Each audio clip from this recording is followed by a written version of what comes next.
2023년 7월 5일 수요일 경제뉴스 모닝 브리핑을 시작하겠습니다. 현지 시간 4일 월스트리트 저널 등 외신에 따르면 중국 상무부는 전날 8월 1일부터 갈륨, 게르마늄과 그들의 화합물에 대한 수출을 통제한다고 발표했다.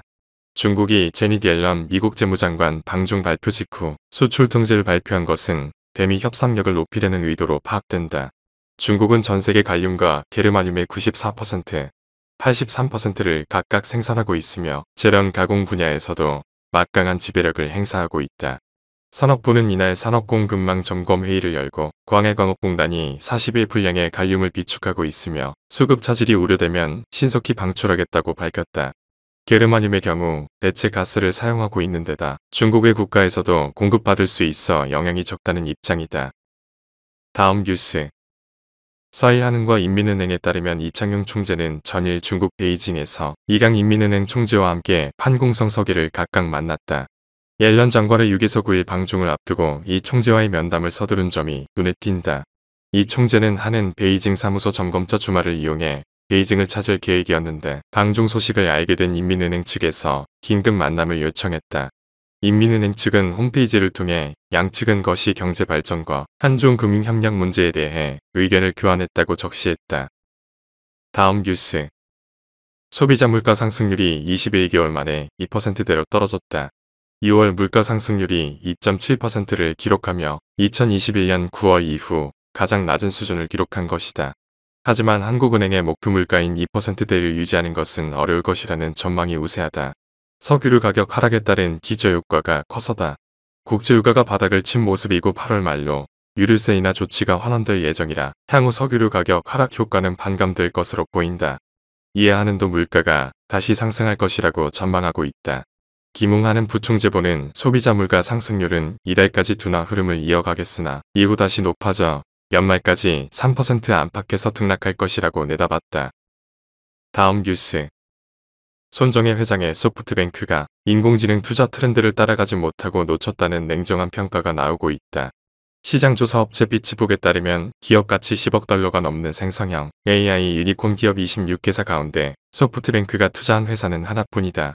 손 회장의 투자가 성과를 내지 못한 이유는 그가 생성형 AI가 아니라 AI 응용 기업에 집중했기 때문이다.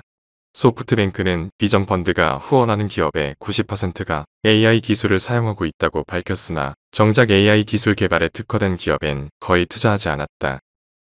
다음 뉴스. 산업부는 4일 서울 중구 웨스틴 조선호텔에서 이창양 산업부 장관과 장동현 SK 부회장 등이 참석해 민관합동 SMR 얼라이언스 출범식을 열었다고 밝혔다.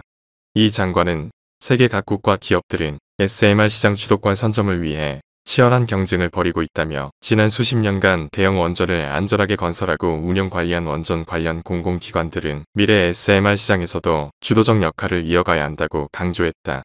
이어 SMR 산업 육성을 위한 정부의 정책적 지원도 약속했다. 다음 뉴스. 테슬라와 리비안 주가는 실적 호조 소식에 각각 6.9%, 17.41% 급등했다. 전날 테슬라는 2분기에 인도한 차량 대수가 전년 동기보다 83.5%나 늘었다고 발표한 바 있다. 리비안은 2분기에 12,640대의 차량을 인도하는 등 2분기 차량 인도 실적이 크게 늘었다고 3일 발표했다.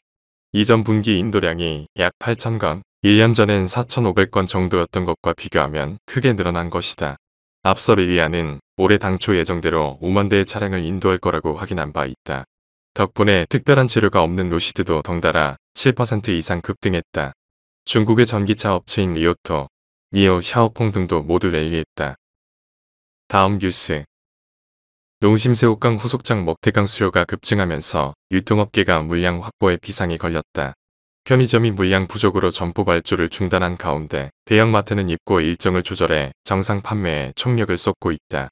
대형마트에서는 순차적으로 입고를 진행하고 있다.